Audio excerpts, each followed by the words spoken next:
Ito pala ang dahilan kaya hindi nakasama si Paolo Avellino sa Taiwan.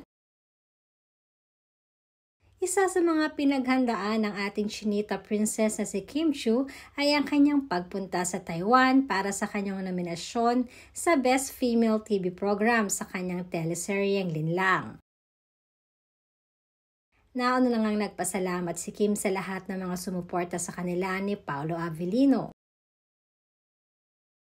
Hindi man nga ito inaasahan ni Kim ay madami naman ang naniniwala na deserve ito ni Kim Chiu.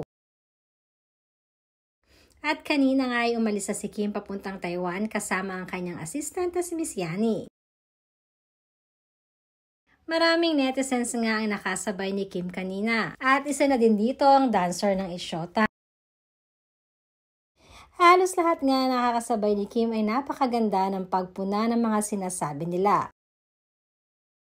Samantalang madami naman ang naghahanap sa kanyang partner ni si Paolo Avellino.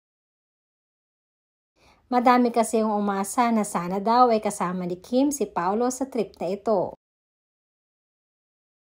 Noong una kasi nakala ni Paolo na makakasama siya kay Kim sa Taiwan upang personal niya itong suportahan.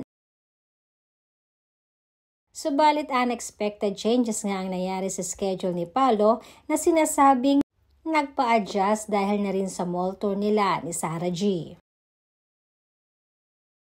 Naapektuhan di umanong schedule nila dahil sa nakaraang bagyo kaya naman kasama sa adjustment ang araw ng paglipad ni Kim.